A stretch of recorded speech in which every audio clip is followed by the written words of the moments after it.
Hey everyone, this is Joel Barsky with Irie Chat. You were just listening to Heavy Meditation by the Chinese Connection Dub Embassy, or also known as CCDE. We had such a great time chatting with Joseph and David Higgins of CCDE in Memphis, Tennessee that we ran on for almost an hour talking. Since we could only include over 9 minutes of the footage on the show, we thought we air the audio version on YouTube and on our podcast. Even though in the series this interview was our second episode, it would be considered episode 1 on the podcast. So enjoy the Irie Chat as we say what's up to the guys. Alright, welcome guys to the show, and first off I want to just say thank you for joining us on the show today. First question I want to ask you guys is that I know you all opened up for Kimani Marley back in July. How was meeting the guy? Oh man, I'm gonna say specifically for me, that was a dream come true because I literally am one of the biggest fans of the Marley family as a whole. And for Kimani Marley to come to Memphis when he could have went to, not saying like Memphis is, but I was just saying there's so many other places like I see their stops like Atlanta, California, Florida, even New Orleans. For them to come to Memphis and then for the crowd to just give them so much energy, it was like one of the biggest reggae shows in Memphis that day. And just to be a part of that, from helping putting it together to just performing there, it was like, dream come true for me.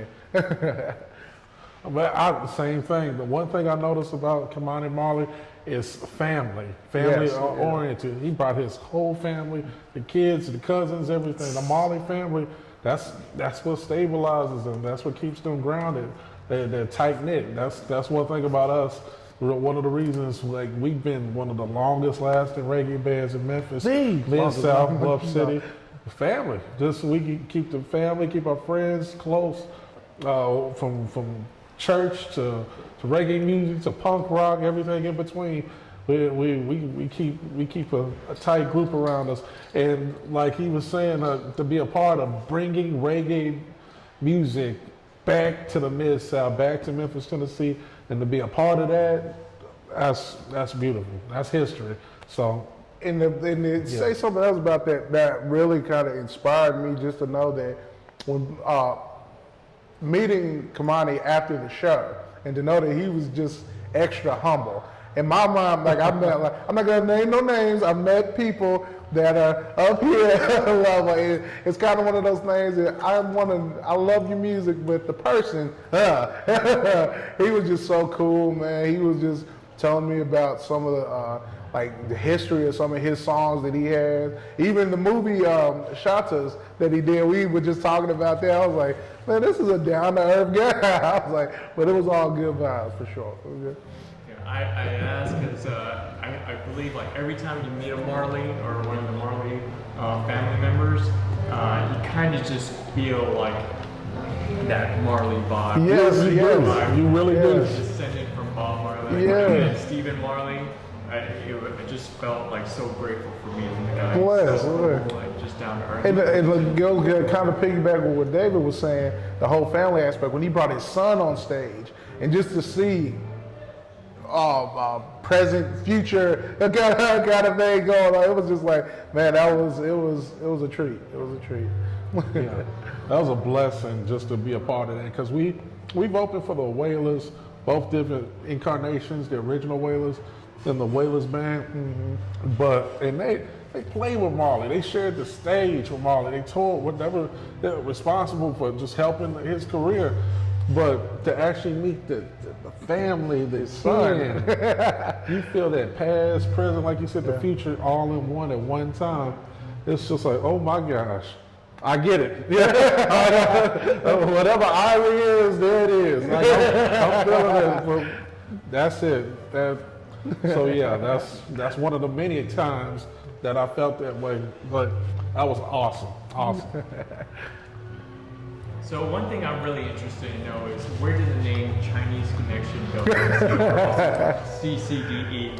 Where did that name come from? I gotta do the Chinese Connection. Okay, part. go for it. So me and Omar, my older brother. Get some of these wings. Get your wings on. I'm watching. No, but the Chinese Connection That portion came from a movie we grew up watching. It was originally titled Fist of Fury. They changed the name because there was a big movie, French Connection, that came out here. They thought if they messed with the name a little bit, they could get those kind of fans, to American fans, to latch on to this Bruce Lee film. So they changed the title to Chinese Connection. And we watched the movie. We didn't know any of that. We just loved Bruce Lee. And then we started understanding the theology behind that specific movie, and the race relations within that movie, and him fighting against political rule and injustice, and him just down to the very end, and that we were like, that's it. That's it. They fight political rule, fight against injustice, fight against, bigotry. We were like, we want to represent that. So Chinese Connection, we adapted that name. We're not the first to incorporate Kung Fu and reggae. Has been done, but to shoot for the top, Bruce Lee, he's the top. That's the mecca. When you think Kung Fu, Wushu, Jeet Kune Do, you think Bruce Lee. You think Bruce Lee. So, and the Dub Embassy, I'll let Joseph. Well, I'm going to get a little bit of that Chinese Connection. And when you think of Bruce, and another thing that really kind of stood out, when you think of Bruce Lee, unity is what he represents. Yes. And we see ourselves as those that, in a sense, the exact, not Bruce Lee, but we want to bring people together in any kind of way, shape, form, or fashion. But the Dub Embassy part, that dub is like a manipulation of sounds with delays, heavy into the reggae community. You hear it with, especially like Lee Scratch Perry, people like that really brought it to the forefront and really made dub something more than just going into the studio and putting a little bit of reverb or something on, really making that an art form and being like dub being something. And we do that a lot in our music, and that's that out there. Without dub, reggae can't really go where it needs to go, because it's just gonna sound like, what's the word I'm looking for? Not cruise music, but generic. Yeah, there you go. But embassy part, we see ourselves as a safe haven. Literally, anybody can come and rock with our shows. Don't have to worry about any negativity. We try to we explain that when you see us on stage, that we love everybody. We don't tolerate any kind of hate anything in our shows. When we start seeing that, you'll see like 3 people on fake security guards. Time to get these people out there. But yeah, that's in a nutshell. That's what. I know you all formed, I believe, back in 2010. How did that come to be? Wow. It actually is spawned from a brother Omar had a group called Fern Foundation. And we actually, like on the tail end of that run, he asked us to play a show with him at this big block party, Stop the Violence block party up in, what was that? Claiborne Foot Homes. And from there, he was like, man, it's time to create a new kind of thing, because the people that he had with him love him to death, but he was like, it's time to step into something new, because I'm seeing a change in not only himself, but in the city, and we need to bring some unity back here. And with that, I remember it was the summer of 2010, we were like, almost like, that's when David and them saw the Chinese Connection and all that stuff, and we literally like, yeah, it's that time. Because we've been playing together for years in church, outside of church, school, all that stuff. And then when reggae's always been a love of our whole family. Our mother, West Indian descent, she got us into reggae from birth. Our father too. Our father too, right. It only seemed right. It always seemed like something, especially, it was more than just what do you call it? Just a certain, a feeling, I guess, musically wise. This was embedded in us. Reggae, country, rock, all that stuff. But reggae being that thing that just it's something that we felt like we had to do. Yeah. Well, I know you all have been performing over almost a decade now. Yeah. Any good stories to share while you've been performing? One of my favorite that pops in my head was winning the Walker Winter Classic in 2015, because we had competed the year before in 2014, and it was like the last one. And if you won this competition, you were going to perform alongside with the Roots, NACO and Medicine for People, and all these big bands. And we absolutely knew we were going to make sure we won that competition. We were like, this is the last one. And we partnered with our friends in Roots Rebellion and did this big Tennessee reggae takeover. Well, we were like, man, y'all got to win in Nashville. Omar motivated them. He motivated us. He was like, we're going to win and we're going to go all the way to Wakarusa. We're just going to do this big Tennessee reggae takeover. It happened.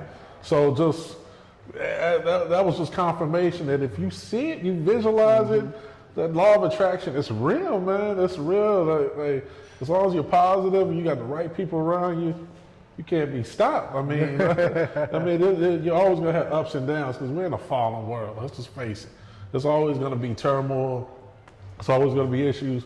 But if you come together with like-minded people, right, and y'all on the same page, for the most part, you can make some incredible things happen. And that was incredible. It's like deep down, I knew we were going to win. Like, I wasn't sure how, but I knew we were going to make it happen. And it was like a scene out of a movie. And your winner is...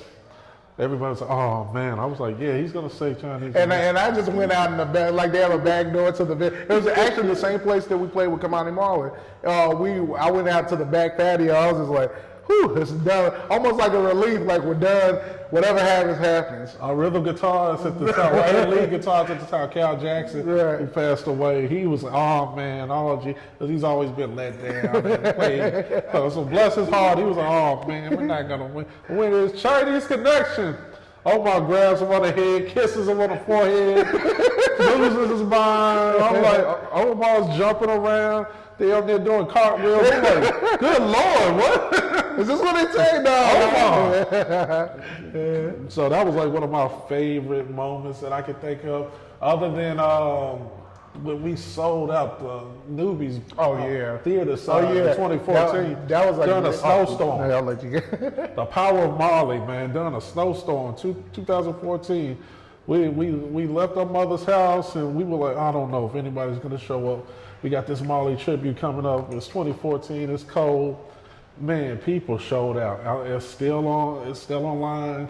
The pictures out there, video footage is out there. That was two of them.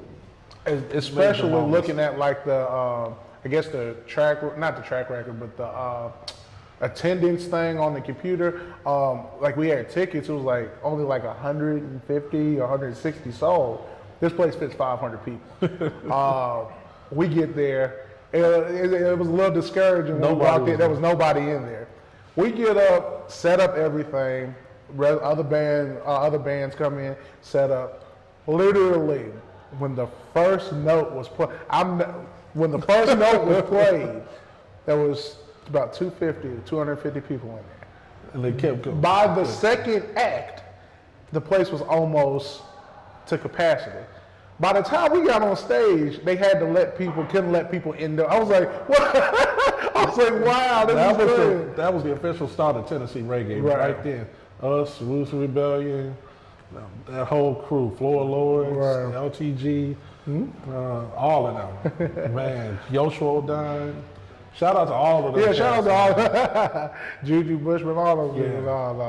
But for me, one of like the things that really hit home with me is like one of our first times out of town, because we've always been a band that's not so much focused on, man, how much money is it going to be to go out here? How much money we'll buy feeling. Like, if we feel like Dave was talking about, he felt like something was going to happen at that Wakarusa thing, that we were going to win it. And with 2012, we did something that people would look at as, oh, that's kind of crazy. I don't have the budget for it. We went from Memphis to Chattanooga, and then Chattanooga, literally 9 hours to Springfield, Missouri.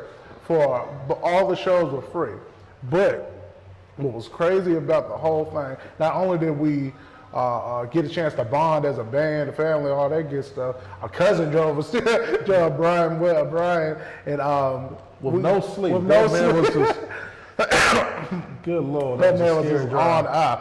But we ended up meeting like people that still like Josh Heinrich, Cass Haley, Skillinger, friends Irie Lyons, Razit Linga. Like literally, we met all these people on just trusting our gut and going out there and being like. I think that was the last Hempfest. That was the last Hempfest. Wow, the last Walkaroos, the last Hempfest. And we literally got a call to be on that the following year. I'm saying before, like literally like 5 days before we left.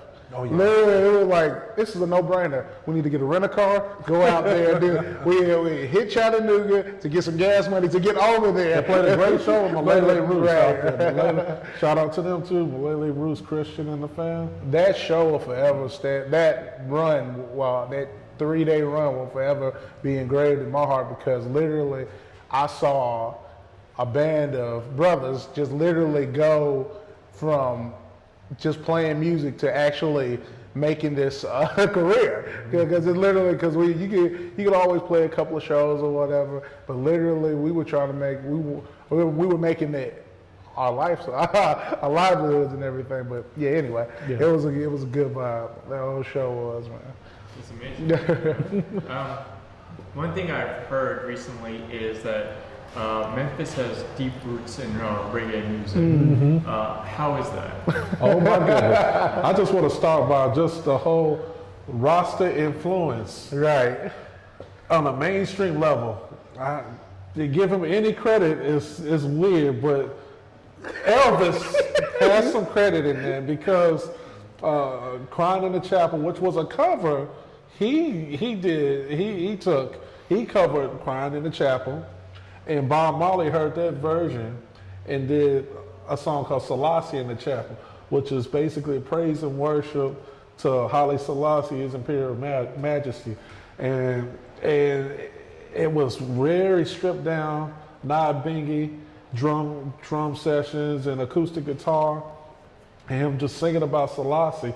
And that was the first Rastafarian song that was actually, that he ever put out. And from there, people just started hearing that word. What is Ras? What's Rasta? Right. What was Haile Selassie? What is this? Who is this guy? So that added more to the mystique of Bob Marley. But this mystique was actually just spiritual, life music. And yeah, that Memphis has a little influence in that way, and not only that song, but many other songs have been sampled, like Mr. Big Stuff, Right, Sister Big Stuff, No by Don Penn, which was actually, I forget the lady's name who originally did that No song, but that's a Memphis standard. That people to this day are like, oh, I thought that was just a regular reggae. No, you can find it on YouTube, people. No. So many reggae artists, they listen to soul music. They covered Al Green, down to Stax artists. The list goes on and on. Booker T and MGs, Booker T and MGs, yeah. So Memphis and reggae go almost hand in hand. They got a strong connection. Because if you even think about it, like what's the guy's name? The guitarist, Ernest Ranglin. Ernest Ranglin. They got that from like New Orleans and Mississippi. What is it called? The triangle? The Magnolia Triangle. It's like they got that. Literally, Memphis is like right by, like, it's cousins right there. No, it's definitely played a heavy influence that some people don't even know. So they need to know. So do your homework, people. Research. So I heard recently even talking about reggae music is taboo here in Memphis. Oh yes. Why is that? Man, it's this city is built off blues and rock and roll. To hear something other than that, and rap, of course, to hear something outside of that, they're like, and just to even not a history, but for us to even be playing as long as we've been playing in Memphis, it's taboo because people literally. I remember the days we just tried to play I'm not even gonna name venues, but we tried to play certain venues in Memphis, and they just gave us like a look like, I don't know if reggae or, man, I don't know either. Like, and then when we get into the venues and we express like our vibe in general, people are like, man, this is something much needed. Even people that don't even listen to reggae. We played what was it, a biker club, biker bar, and he was like, man, I don't listen to reggae, but I like you guys. I was like, so is it? I rock with it. And man, it's just something different that people are just now starting to get used to. If you even think of like the whole tropical pop music, like Justin Bieber's did it, Ed Sheeran, different people. Every year there's a reggae song on the coast. Every year, a dance hall, reggae song. In Memphis, now it's no different. Like every year you're gonna be getting great reggae music from this point on. Right. Like we got Kamani's coming back. Right. That's news. But the Marley Tribute Live Up Fest is gonna be bigger and better every year. And despite the let's just be real, there's the hate and the toxic problems we have in the city, the systemic disorders and stuff. We need something like this. Right. We need something like reggae music because it adds a little bit more of a balance to everything. Right. Yeah, it's life music. It's life music. It's the only place, only genre of music that will cover the gamut of everything. You can't go into a biker bar and sing gospel music. You can't go into a jazz club and do a Kojic song. You can't go into a blues club and do a Christian contemporary song. But within reggae music, you got praise and worship in there. You've got bar music, resort music, sunshine reggae, justice, truth and rights. You got all kinds of influences within reggae music, and it's life music, so, and it's necessary. It ain't going nowhere.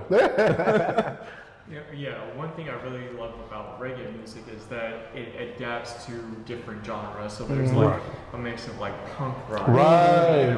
There's ska. There's, I mean, you guys have some like R&B. Yes, definitely. There's rock, rock and roll into reggae. There's, I feel like reggae music is like one genre that can adapt to anything. What you said, exactly. It's like a chameleon, and that's where we cut our teeth at. Since there was no reggae scene, the only place we played was punk rock bars. Right. And we almost had to kind of conform a little bit. And within our sets, we would do punk rock songs and stuff kind of like the Police, Sting and Stuart Copeland. Before Andy Summers joined the band, they were a lot more punk rock with a little bit of, not even the reggae aspect yet, but that's kind of how we had to do it in the beginning because we love all kinds of music, but we love reggae. Reggae was what was the bread and butter. And, to just kind of ease into these scenes, we were doing something that was unheard of. We played every punk rock, metal, grindcore venue in the city. So, man, to piggyback on what David's saying, that's one thing that literally opened the audiences up to us. And we were like, we love every kind of music. Like literally, if you went through a record collection, it's everything. You can't find it's just a little bit of this. No. It's everything. And in Memphis, we really brought that to the forefront of it, showing people that, man, let's unify through all these subgenres. And literally, people have always looked at us like, man, you're over in the hip hop, what is it called? Not genre, the hip hop area community. Right. You're in the rock community. It's like, man, you don't know. We've been doing this since for years, and literally have been trying to tell people. I don't know how people are looking at here they go with that unity stuff again. People, you don't understand. This is what's going to bring us together. You gotta break those walls. Right. So Marley did it. The list goes on.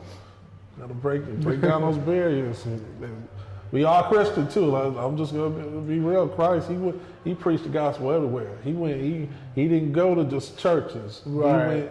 He went to the slums. He went to the pimps, the prostitutes, the charlatans. One of our main places where earlier that we were in church was literally the poorest zip code in Memphis. We went in the United States. In the United States, right? My bad. Zip codes in the United States. And literally, we went in each Sunday, trying to tell people, hey, there's a better way of doing stuff. And literally, Omar being like one of the key people that would try to take, because he was one of the what would you call them? Music directors? Music, no, for the kids. Youth leaders. Youth leaders. He was one of the youth leaders, and literally we went in there in the places that people are like, why are y'all going in there? Why y'all go? Well, if we're not going to do it, who's going to do it? And man, that just brought a whole new light to us, to our music, to the city, I think, because literally there were things that people were real like, I'm over here in this area, I'm over here in this area. I've literally seen in the past 4 or 5 years more people slowly but surely coming closer and closer again, no matter the genre, the color, anything. But yeah, I'd like to think that we played a part in that, but nah. Well, I know you all came out with the album, The Firm Foundation, a few years ago. What's the meaning behind that album? Oh man, what's crazy is the name, The Firm Foundation. That was that's the band that introduced us into the Chinese Connection Doubles. So that we're paying homage to that, and just the foundation. We're trying to set the drum, bass, guitar, keys. Before we get to any of the other than singing and stuff, we're gonna set something strong that literally you could like put in. Well, we could, because we were known for backing a lot of artists, and without that foundation, we figured they would never be able to go as far as we need to that strong. And that's purposely why we put instrumentals on the record that are just straight instrumentals and no vocals. Mm-hmm. We want people to just listen to the foundational rhythm and just vibe off the music itself, and showing that this is reggae music. We started it out with the Peking rhythm for a reason. We just want you to just hear the reggae music as itself, the foundation, and then we get into, Tire In, Get Ready, all the songs with the vocals, the praise and worship songs like Never Gonna Let You Go. But that's one of the many reasons we titled The Firm Foundation. And I can't go without giving John Fayette, a friend of ours who was in a psychobilly band and a punk rock band. He actually even suggested it when we were in the beginning stages trying to figure out a name for the album. He was like, man, why don't you just go with Firm Foundation? What? Because when I tell you, we were sitting looking, trying to figure out a name for the album for at least 3 weeks to a month, and then to hear him just say, like, it was right under and like everything started making sense. We were like, okay, because this and this and this is the first thing. Everything we just said. So yeah, it's had so much meaning to it. So.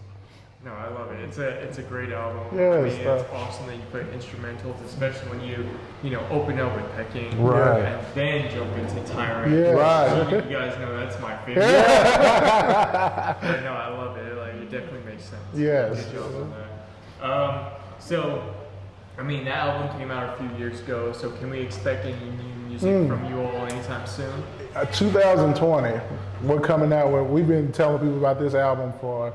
What? 2 years. About 2 years now. We got, and what's crazy is we got so many records already, like in the can, ready. I've seen you all perform, and I noticed during the performance you give a shout out to Omar Higgins, who is your brother. So just for those who are not familiar with it, who is Omar Higgins? Man, that is a hard thing to explain, but. This man is an advocate for unity. He's somebody that literally, almost if he had $1 left, he'd give you most of that. Just people that we know have been like falling down on luck with music. Like we're not getting as big as we want to be. This isn't going right with me. Omar's being that guy. Like, hey man, it's gonna get better. Follow these steps. Almost giving people blueprints. And this is how we did it. This is how you need to go about it. This is how you need to have a clear mind. You need to have get rid of some of your vices that's holding you back. love more. Stop to just get away from a lot of negative. That's one thing that he kept trying to preach, that we're gonna keep preaching to everybody, to keep as much negativity out of your life as possible. Even if that comes with having to leave or let go of people that you love. So yeah, that's it. Oh man, Omar, just as a brother, the best when it came to just being a good person, Right. comedic, so many layers to him. He wasn't just one way, even though he was, but if that makes any sense, like he was tough when he needed to be, but he was also very, very humble, very, very just considerate when he needed to be as well. He had his times where he was like, he had his Omar day, like Tuesdays. Tuesday was all right. He's like, leave me alone. This is my day to just chill. And we respected that, but he deserved it, even a lot more. And but like he was saying, even from just creating, I remember asking him, like, what's your ultimate goal? He said, I want to build like a musical family as well. Like he had this immediate family, but he wanted to build a musical family. And coming out of the punk rock scene, and he was a promoter, New York. He's got friends literally all over the world. And when it came to his music, he was kind of like somebody that loves to help out rescues. Like he would take the misfits, misfit kids, and the kids that are struggling, and he would find what they shine in, and make up for their weak spots by bringing them together, and like we make each other better, because everybody, whoever played in either our punk rock bands or our reggae bands or anything project we did, it was never about chops. By chops, I mean your musical expertise, you being a great musician or anything like that. He really looked at the spirit. Is this a good person? Does this person have ambition? Does this person want to, like, especially from our experience for playing with him since like in church in 2007 and to playing more live with him in 09 on up, and he just like being around people that was scarred and didn't really have an idea of what they wanted to do. And he was saying, man, come with me, man. I can help you out a little bit. I can if you love playing music and you can vibe with the family, let's do it. So in that way, I want to keep that going too. Because even if you think of Chinese Connection Dub Embassy, we've had so many, from drummers to guitarists, saxophone players, horn players, so other singers and stuff rock with us. Because like David said, Omar wanted to bring a musical community of people and just bring something. It's not about self. That's one thing. He wasn't a self person. Right. He was really trying to bring as much people together as possible, and that's something that we're definitely gonna carry on. Right. Yeah, and I know he's a big part of the community. Like even mentioning his name to someone. Right. Here. And like his name comes with a lot of respect. Yes. When you mention him, but yeah, he's definitely, from what I've read about him and even talking to other people, I understand he's like a big hero in Memphis. Yes, man. Yeah. So, I mean, still talking about Omar, is there anything that you all do to keep his memory alive since he passed away? Man, of course, almost at every show, like you said, every show we want to let people know, and where CCD comes from and where all his other projects come from is the music, of course, we got coming out. We're doing that, and literally stuff like he set up around Christmas time is something called Hooligans for the Homeless.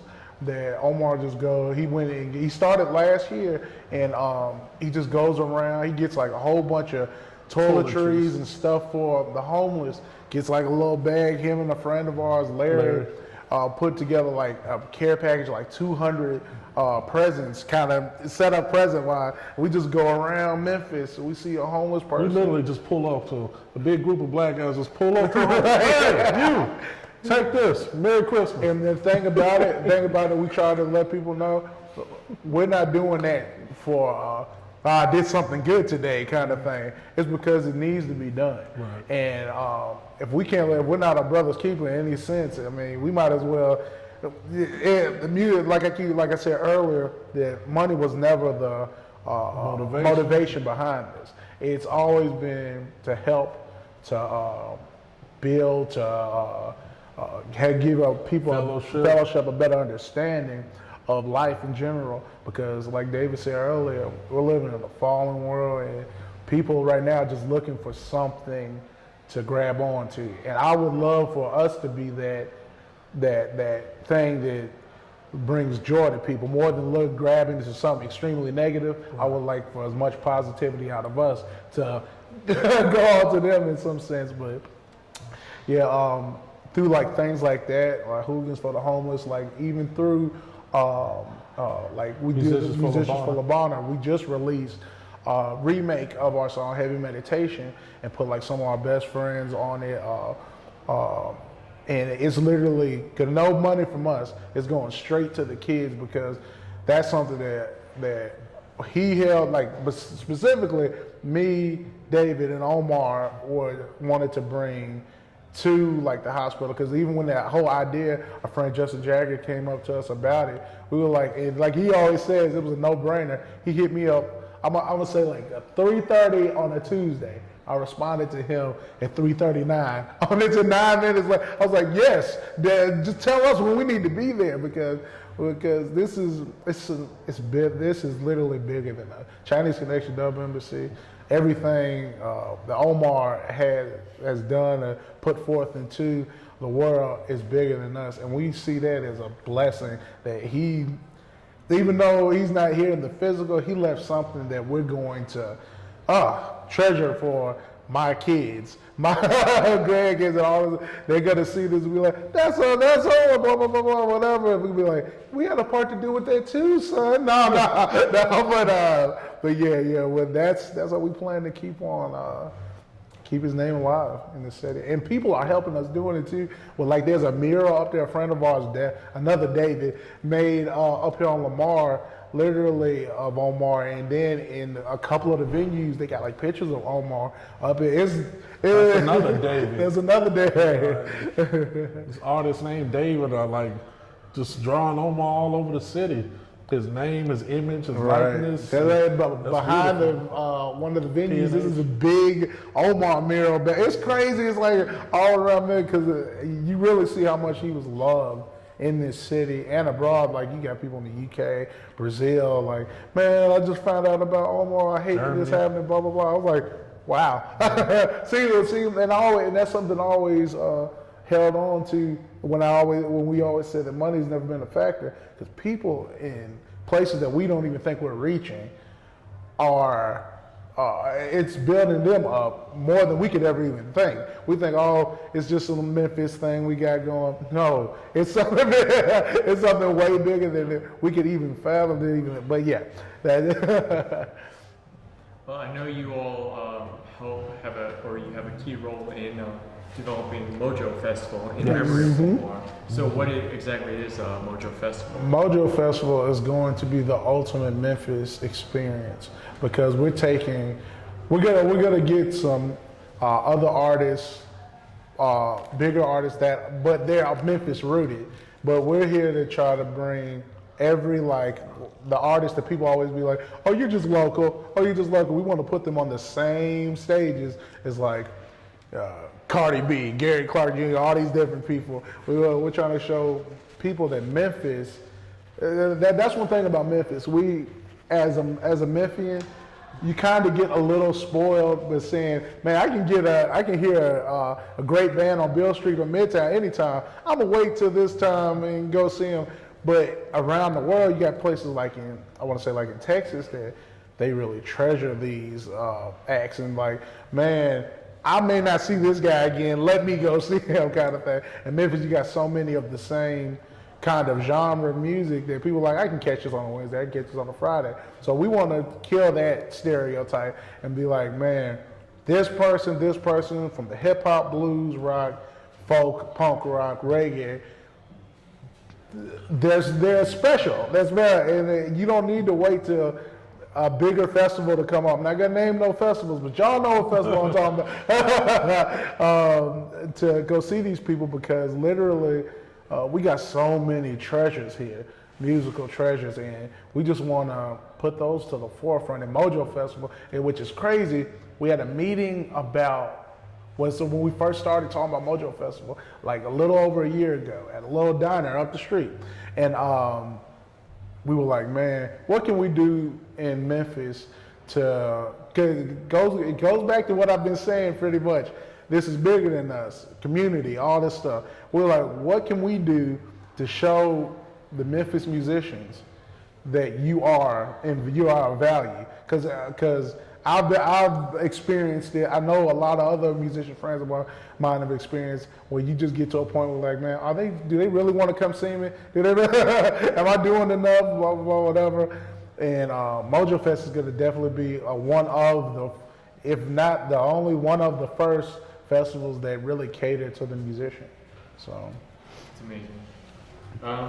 So, I mean, you mentioned Mojo Festival that you're working on that. You're still doing a lot of live performances. Yes. What keeps CCDE and motivated in performing such great music? Man, the people, music, the life in general just keeps us going. Because when after, for instance, after Omar passed, we could get into the dumps and be like, man, I'm not gonna. Yeah, it's not the same.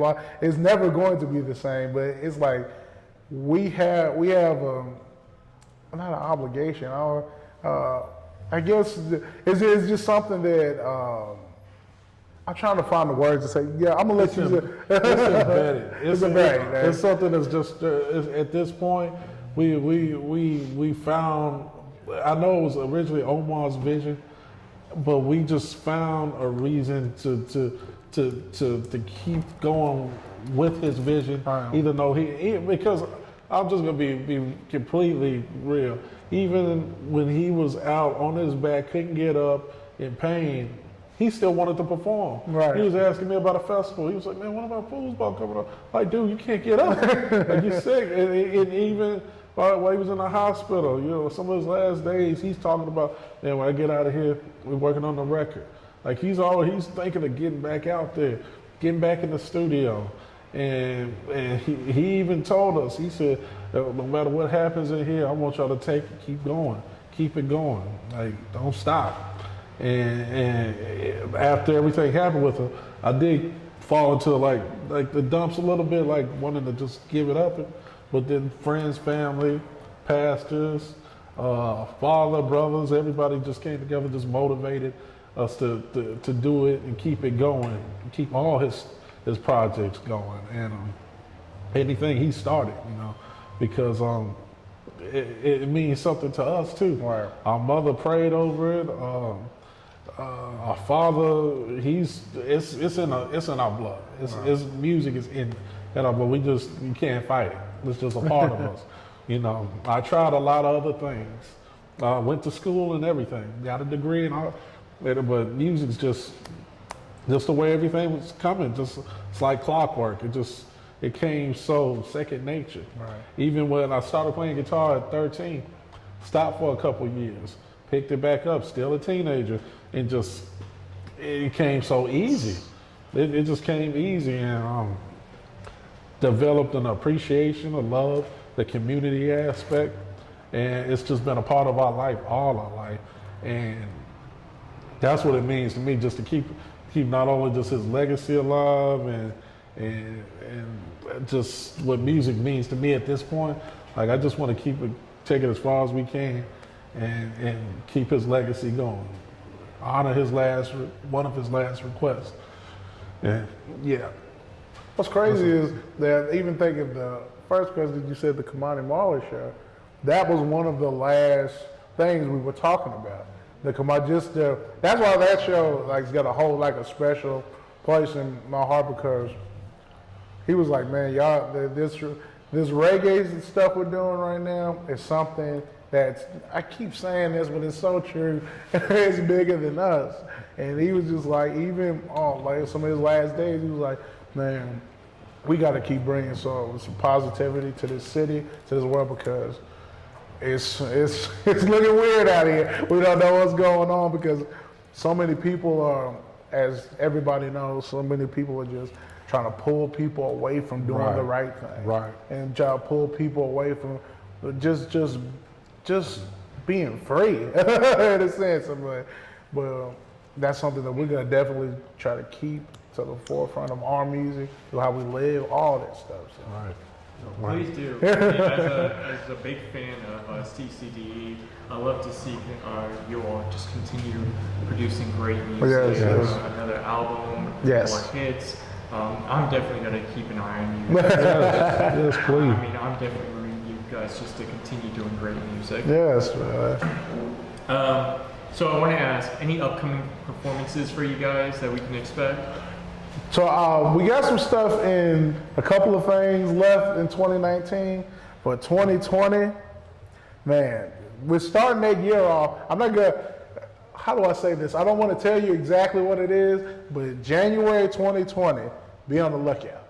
Because we got some, literally we're gonna try to take each 12 months, each month has something covered, but January 2020, that's what's really gonna pick up extra for us because we've gotten so much love from people that literally want to see the band keep going and finally seeing like what Omar and me and David been placing out for years to try to bring more people together, bring other acts to Memphis, get us outside of Memphis doing more stuff together. So January 2020, like that, and the album, all that stuff coming in.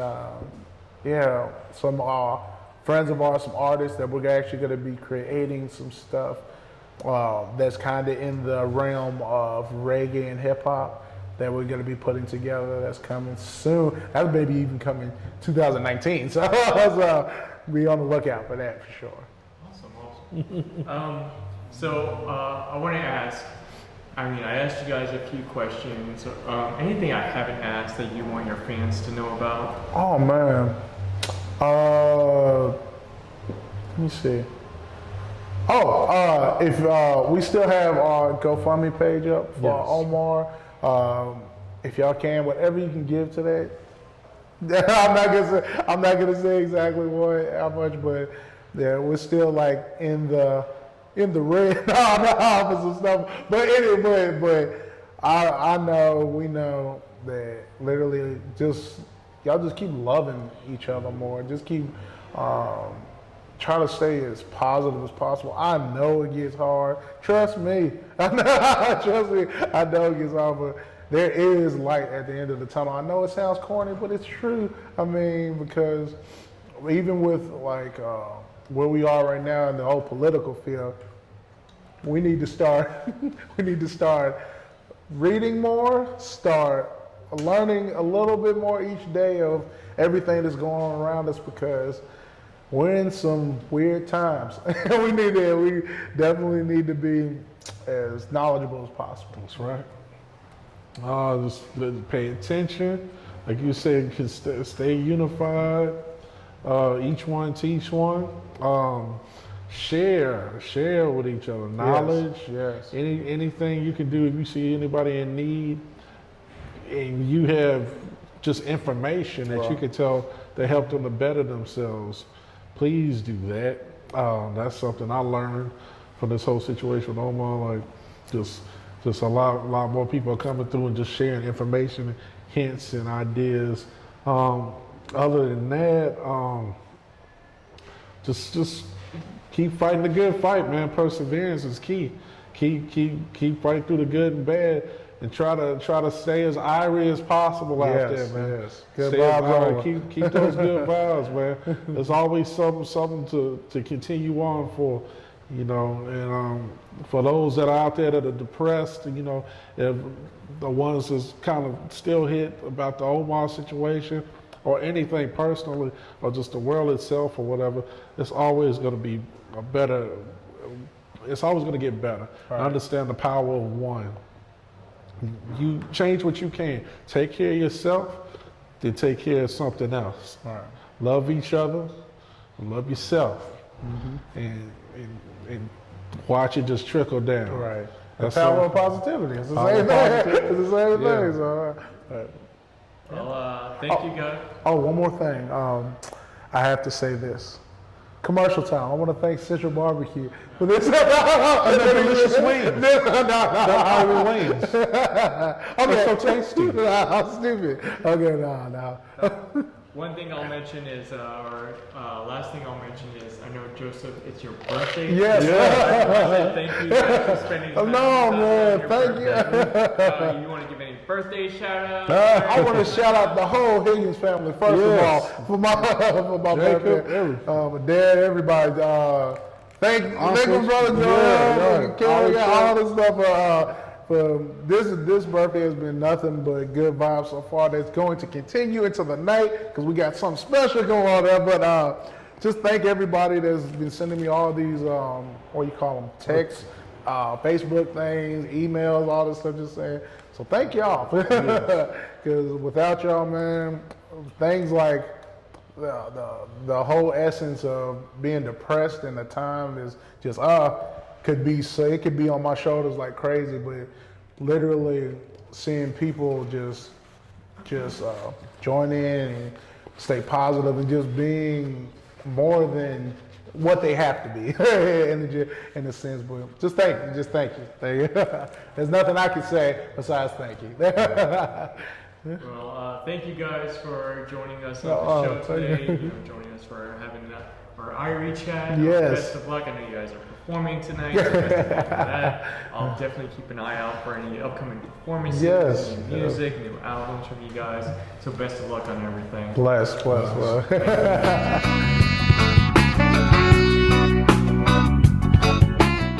Our Irie Chat with the guys of CCDE. Support their GoFundMe page by searching Help Omar's Family Recover. Listen to all their stuff and keep an eye out for any upcoming shows from them. If you want to continue listening and watching new content from us, please subscribe, like, and follow all our social media sites. To end this episode, I thought I'd play my favorite song from the band, Tyrant. Thank you for listening to our Irie Chat, and we'll see you soon.